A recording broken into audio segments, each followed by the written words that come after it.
how to balance chemical equation. এই ইকুয়েশনটো আমি কেনেকৈ ব্যালেন্স কৰিম, এটো আনব্যালেন্স হৈ আছে, কেনেকৈ ব্যালেন্স কৰিম চোৱা। প্ৰথম আমি লেফট হ্যান্ড সাইড লিখি লম, লেফট হ্যান্ড সাইড, আৰু এফালে লিখি লম right hand side. Left hand সাইডত Fe দুটা আছে আৰু অক্সিজেন তিনিটা আছে আৰু এলুমিনিয়াম এটা আছে।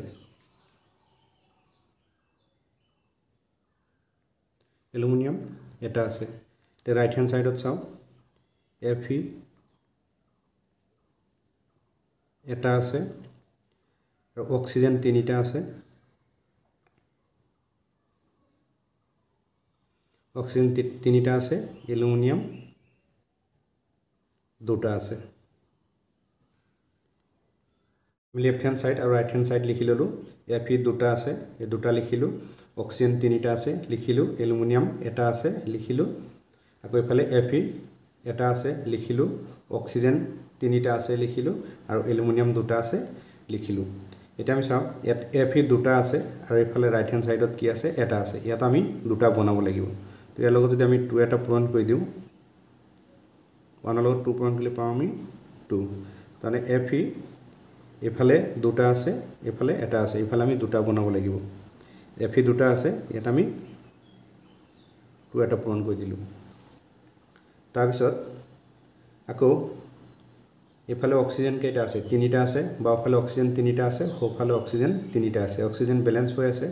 এটা এফালে এলুমিনিয়াম এটা আছে, এফালে এলুমিনিয়াম দুটা আছে। এফালে আমি দুটা বনাব লাগিব, তাৰমানে ইয়াৰ লগত 2 এটা পূৰণ কৰিব লাগিব। 2 হ'ব। এলুমিনিয়াম এফালে এটা আছে, এফালে আছে দুটা, এফালে আমি দুটা বনাই দিম। এটা আমাৰ অলৰেডি ব্যালেন্সিং হৈ গ'ল। Fe এফালে দুটা আছে, এফালেও দুটা আছে, তাৰমানে লেফট হ্যান্ড সাইডত দুটা আছে, রাইট হ্যান্ড সাইডত দুটা আছে। অক্সিজেন লেফট হ্যান্ড সাইডত তিনিটা আছে, অক্সিজেন রাইট হ্যান্ড সাইডত তিনিটা আছে। এলুমিনিয়াম লেফট হ্যান্ড সাইডত দুটা আছে, রাইট হ্যান্ড সাইডতো দুটা আছে। এটো হল ব্যালেন্স ইকুয়েশন।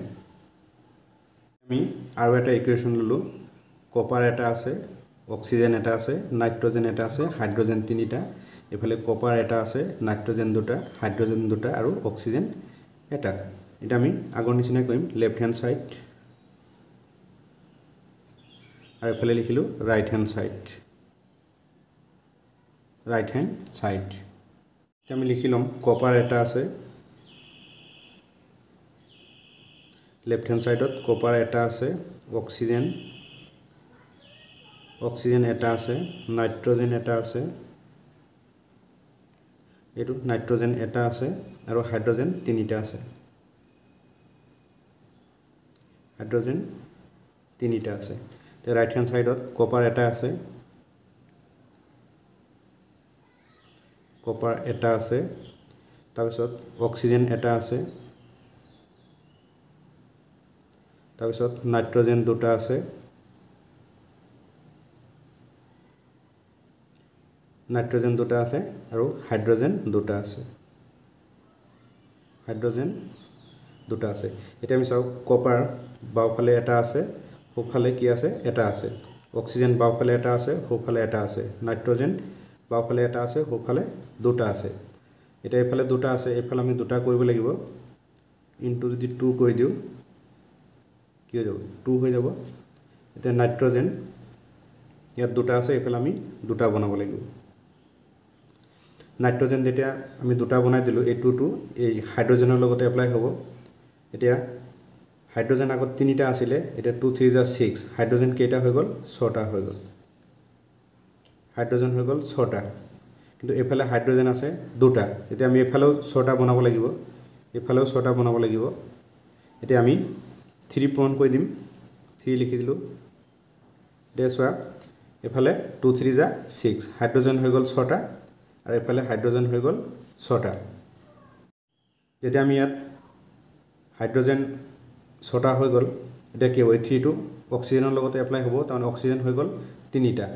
এফালে অক্সিজেন হৈ গ'ল 3টা। অক্সিজেন 3টা হৈ গ'ল, কাৰণ হাইড্রোজেন 6টা হৈ গ'ল, অক্সিজেন কেইটা হৈ গ'ল 3টা। আৰু এইফালে আছে আমাৰ অক্সিজেন এটা এইফালে আমি তিনিটা বনাব লাগিব ইনটু 3 এইফালে আমি অক্সিজেন তিনিটা বনাব লাগিব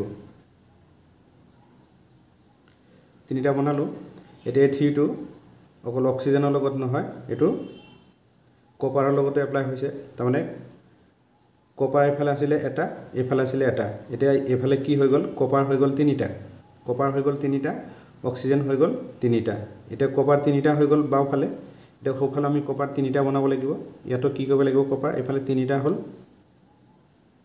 এইফালে আমি তিনিটা বনাব লাগিব